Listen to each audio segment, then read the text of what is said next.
what space do I really want to tackle? Where do I want to take over? Where do I want to dominate? And I kind of just told myself, go big or go home. So I said waterfront. We're going to do waterfront. And I actually lived on the beach for a year. So I was like, I'm going to tackle these multi-million-dollar luxury homes. And I'm going to tackle waterfront because waterfront holds its value, because that's, a really big concern when you first join into the real estate space is, what if the market crashes, or, what if nobody's buying or nobody's selling, like what, because we can't dictate what the market's going to look like. So, I was like, well, waterfront holds its value. So I decided to farm and meet as many homeowners as I can. And I still do this daily in different neighborhoods that, average price points are, around 4 million.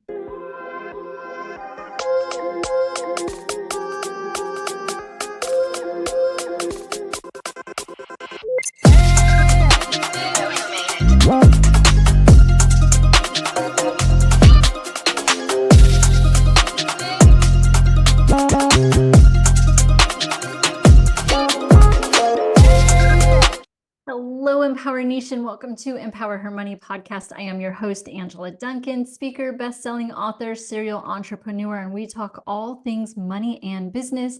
Today's episode is sponsored by freemoneytipsbook.com. freemoneytipsbook.com. Head over there, download your free ebook, 7 Unshakable Tips to Get You Started on Your Financial Journey. Today's episode, I get to interview Ryelee, your realtor, and we're going to talk about luxury real estate agent and the limiting belief about starting young in this market. Hi, Ryelee. Welcome to Empower Her Money podcast. I would love for you to start off with your story and kind of how you got into the real estate market. Sure. So beginning my story, I would probably go back to, maybe around being in college, which I graduated in 2019. So I would say maybe like 2017, I had a lot of moments and where I was just sitting thinking about what it is that I want to do for the rest of my life. What do I want to do with my career? I was a communication major, and, there's different areas that stem from that. Like you can be in PR, you can be in broadcasting, you could be there's a lot of different channels that I could have taken, but none of them really spoke to me. So I really just had to sit with myself and take that time to go back to what it is that I love and what it is that I'm passionate about, and what it is that differentiates me from other people. And one thing that just kept coming back to me and replaying in my head again and again was when I was really young, I used to walk into friends' houses and I used to be like, can you give me a tour of your home? Or I used to ask their parents, like, what kind of baseboards are this? What kind of crown molding? Like, what kind of countertops? What kind of cabinets? And at the time, I didn't understand that this is like what makes me unique. At the time, I was like a little more like embarrassed to even ask those questions. But when I did, my heart would just explode. Like when I did get that tour of an apartment or of a house, and I saw what was on the other side of a door, and I saw what the floor plan was, I mean, that really made my heart explode. And my parents weren't really advocates of this, being a real estate agent because of the recession in 2008. And the advice that they had been given was from their clients, and nobody really was telling them like, yes, that's the industry that your daughter should be in. They were like, no, abort, stay away, like do something more stable. So when I brought this up to my parents and I'm like, hey, listen, like, I know I'm in college, like, I know I didn't necessarily need this degree in order to start this real estate route, but I really want to explore this. So I decided to still graduate. I graduated early, actually, so I could focus on getting my license, got licensed, and then started assisting, interning, just working for top agents. Whatever top agents I could connect with, I was like wanting to shadow them, work with them, and taking like little to no pay, just to be there and just to experience this industry from somebody who didn't even know what a mortgage was. So I would say that that's the start of it. That's the start of getting my license. And when I became a full-time agent, which by the way, 2023 was my first year as a full-time agent, I thought about what space do I really want to tackle? Where do I want to take over? Where do I want to dominate? And I kind of just told myself, go big or go home. So I said waterfront. We're going to do waterfront. And I actually lived on the beach for a year. So I was like, I'm going to tackle these multi-million-dollar luxury homes. and I'm going to tackle waterfront because waterfront holds its value, because that's, a really big concern when you first join into the real estate space is, what if the market crashes, or, what if nobody's buying or nobody's selling, like what, because we can't dictate what the market's going to look like. So, yeah, I was like, well, waterfront holds its value. So I decided to farm and meet as many homeowners as I can. And I still do this daily in different neighborhoods that, average price points are, around 4 million. Yeah, and that's awesome. So you figured out your passion kind of early on, which is incredible.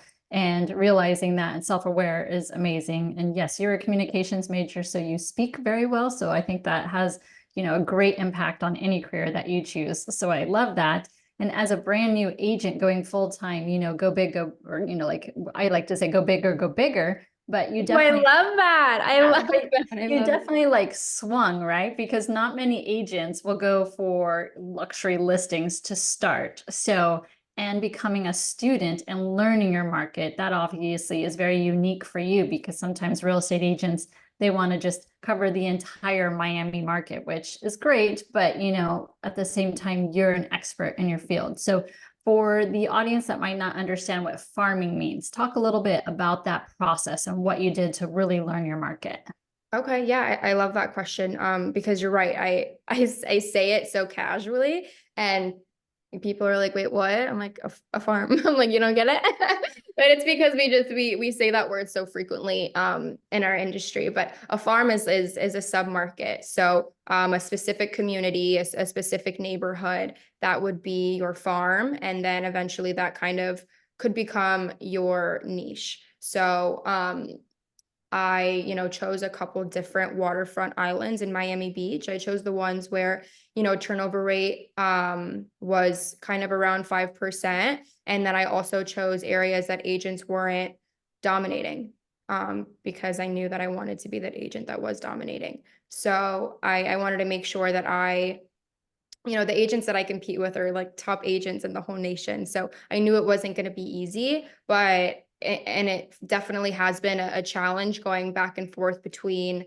having those like moments of doubt and having those moments of like maybe feeling a little discouraged. But I asked for this and I wanted this, and it's like, it's big risk, big reward. And I just got chills saying that because I've experienced those big rewards, and I'm going to continue to experience them because I'm not going to stop doing what I'm doing. And now I've found this passion with teaching others how to do it, and teaching other women that are starting in this industry that feel a little lost, and feel a little uncertain with what they're doing, and have this like lack of confidence and don't really know where to go from here, and don't know how to make this 2024 the year that they're envisioning. I'm really helping them kind of structure that, but it goes back to mindset, to be honest. You have to like really work on you first. So what I'm seeing with the clients that I have right now, it's like half of our conversation is what's going on in your life, where are you at right now, how are you feeling, like where are you struggling, and then the other half is real estate related, because both are really, really important in this industry. I mean, honestly, any industry, but this one in particular, because you're an entrepreneur and you really do create your schedule every single day. Yep. And so I do believe that there's a difference between, agents that are working your average market and agents that are working the luxury market, people who have higher priced homes. What do you think that you do differently with those clients that perhaps someone who was listing just an average market home versus, something that obviously is worth multi-million dollars? Mhm. I mean, honestly, I work both areas. The reason why I have success in these areas is because, well, one, I started to farm them like probably 2 years ago.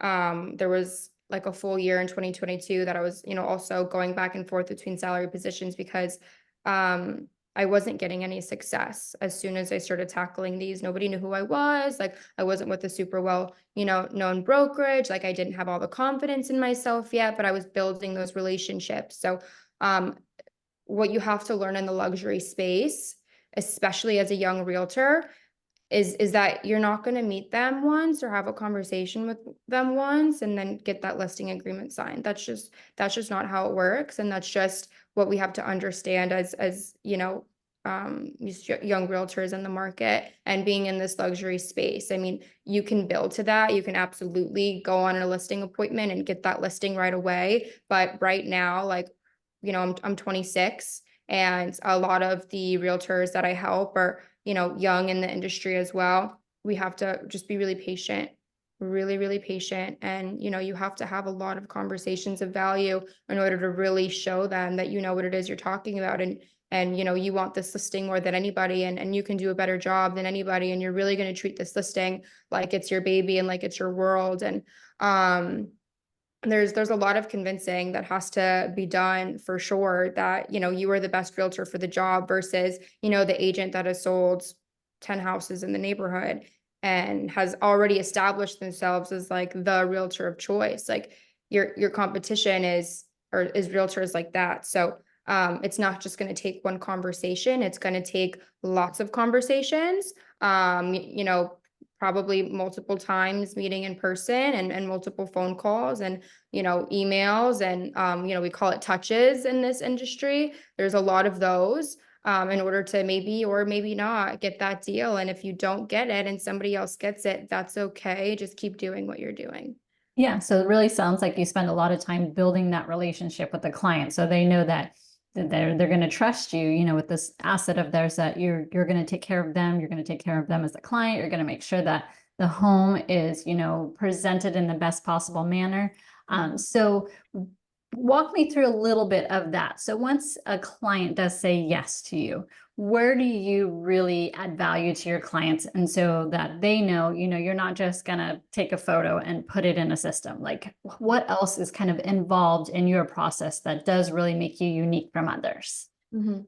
Yeah, so I mean, in that presentation, it's very like goal driven. I need to make sure that I know my client's goals, and I need to know how involved they want to be in the transaction. Sometimes they really want to be hands-on, and sometimes they're just like, you do what you do. So making sure that I know what they're wanting out of the process first, kind of like differentiates how we handle it.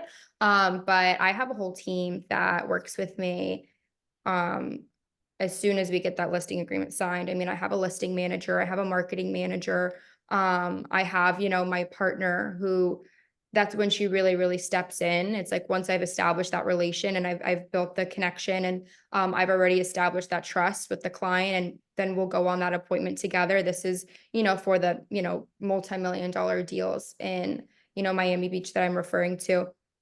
And then, yeah, we take it from there. Like, we just have a meeting with the whole team and make sure everybody knows what needs to happen next. And everybody has their role, and everybody has, they know like when the baton is essentially going to get passed down, and when somebody can kind of start, and with their A game. So my job is essentially to get that listing, and then I have a whole team who works on making sure that everything is done. Like, we have the right photographers and videographers. We have multiple, and we choose based on the caliber of the home.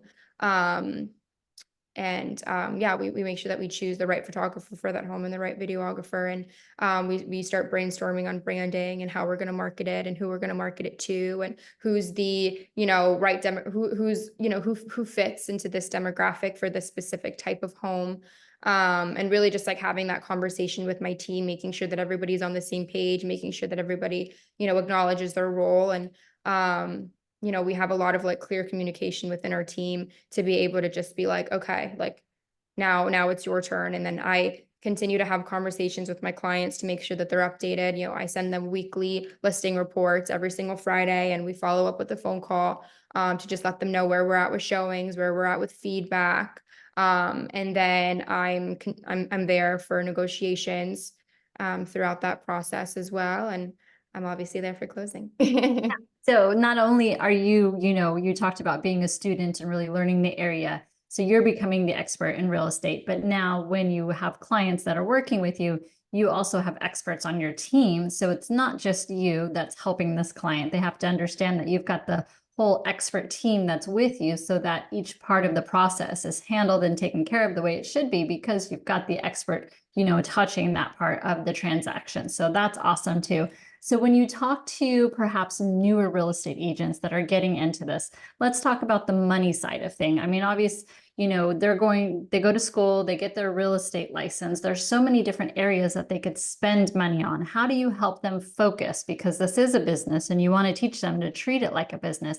When you bring in new mentees, what are some of the first steps that you help them along in this process? In terms of where they should allocate their money. Yeah, just treating it as a business in general. Yeah, so I mean, when I started in the industry, it was just like I had to work salary positions because I was so new and I didn't have my own network.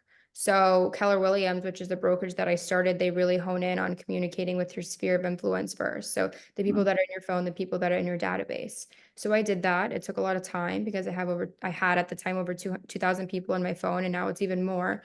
So it took a lot of time to go through all those people. And I was what, 21? Think I was 21 at the time, and nobody in my phone was ready to buy or sell. But at least I was able to tell them that I am a real estate agent, and whenever the time does come to let me know. And I've closed a few from making those phone calls, and I still have conversations with people that are in my phone that I met, maybe in high school. So I'm not saying that it isn't valuable, because it was definitely valuable to have those conversations. However, that's not where my business stemmed from because of my age. So it really depends on where everybody's at and what age they are getting their license, because some things are going to work for you and some things aren't going to work for you. But that's a great tip, because that doesn't cost money to just go through your phone and start establishing those relationships like you were talking about, becoming the expert to them and letting them know you're not a secret agent. Hey, I'm in real estate now, would love to help you or anybody that you know. But that's a good free way to start for newer agents, because they don't have to spend money on marketing and advertising. They're just going to pick up a phone that they already have.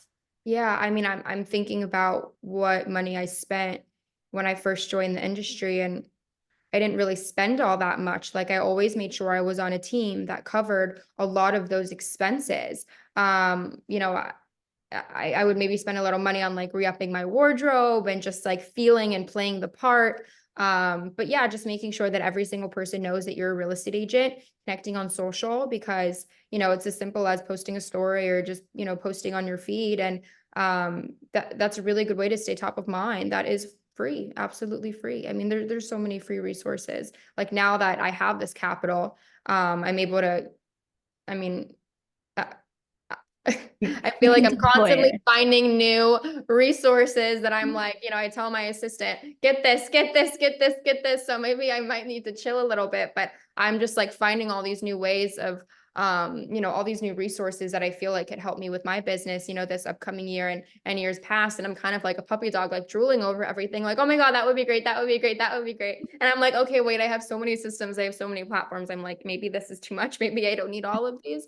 But But that's good for clients to know that you are, staying on top of technology and, working through some of the new stuff that is out there to see if it's going to work for you and your business or for your clients too. So in the luxury space now, I can think back to 2007 when I had my real estate license and just got in the business.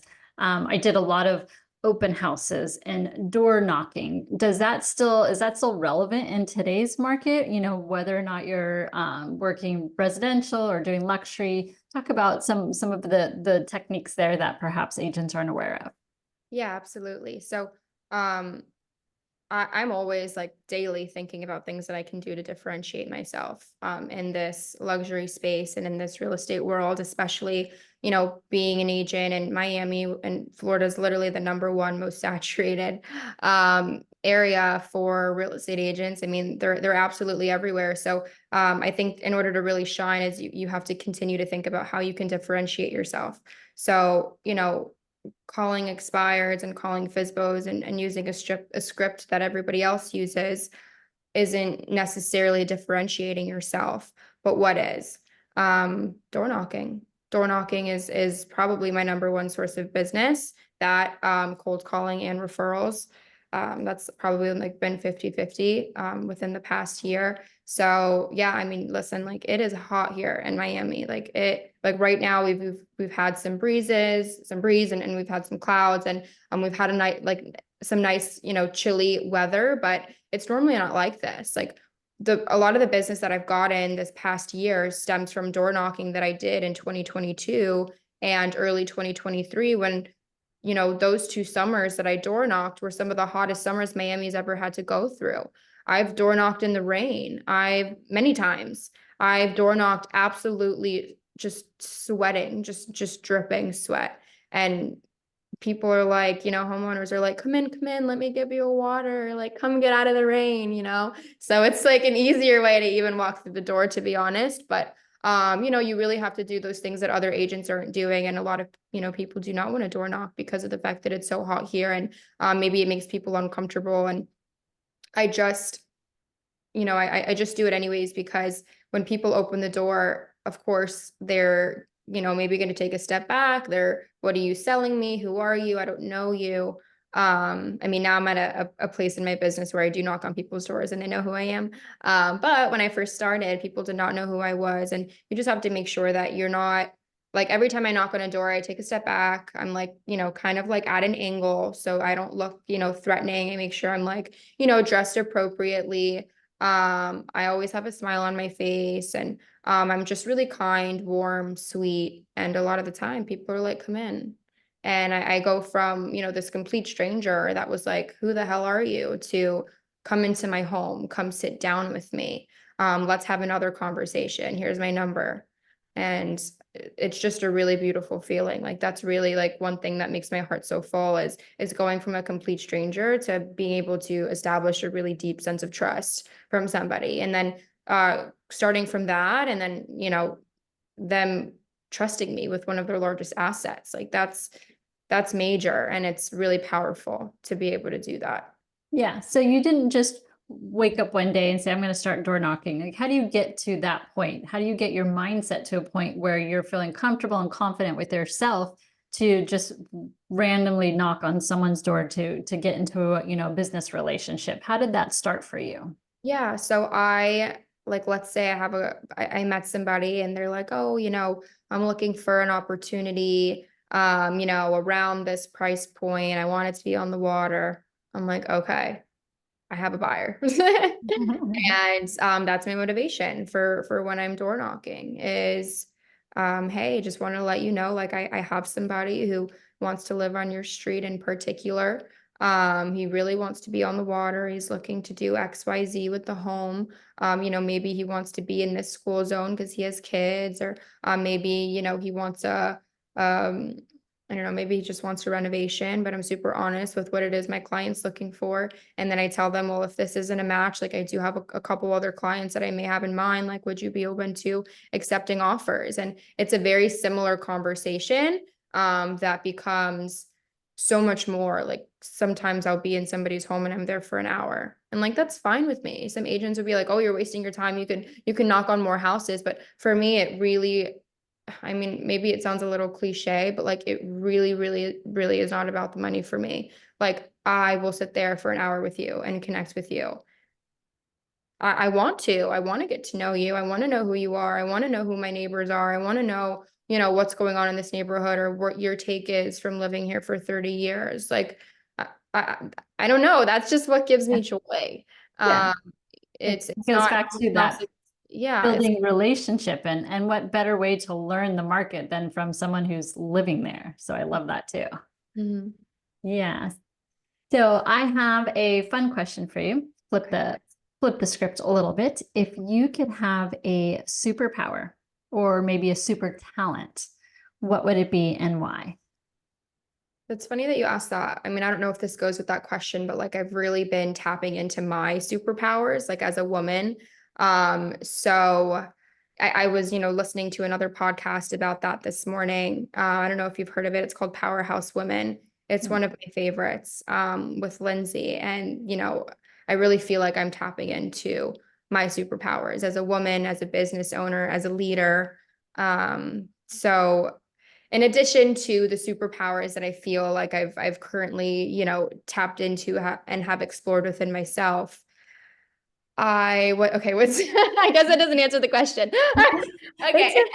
Everyone's there's no right or wrong. Everyone's got different answers. So if it's meaningful for you, then it's the right answer. So it sounds like that, you're learning what your own super talent, super strength is, diving more into that, building that, and then, so then what's ahead for you? Where do you see yourself in either your career or in the real estate market?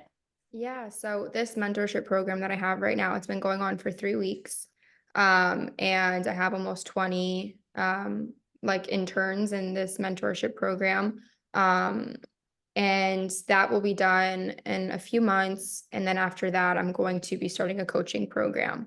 And I'm debating on whether or not I'm going to extend the mentorship program or just transition that into a coaching program. And then I'm going to be starting a team as well within my brokerage. So all of this is going to happen like probably mid-year. I mean, I'm currently planning and structuring the coaching program. I, did all the work or a lot of the work for my mentorship program. I did this, Q4 last year. So that's like pretty much already done. I just, have these back-to-back calls with mentors Tuesdays and Wednesdays. And then yeah, after this program, I'm going to have my coaching program that will start mid-year. And then I will also be starting my own team and running my own team. So a lot of like leadership roles. Yeah, I'm just like really tapping into that space this year. That's awesome. Amazing. All right, Ryelee, if our audience wants to get in contact with you, learn more about what you're doing, what's the best way for them to reach you? Yeah, so Instagram, my Instagram handle is Ryelee your realtor. It's Ryelee, your realtor. And then should I give my phone number or no? I mean, if you want people to call you, absolutely. Okay. And then you could also call me or send me a text at 305-992-1359. Awesome. Thank you so much for your time today, Ryelee. So good connecting. Thanks, Angela. Thank you so much for tuning into Empower Her Money podcast. Hope you enjoyed this episode. Don't forget to subscribe, share this podcast, and leave a review wherever you are tuning in.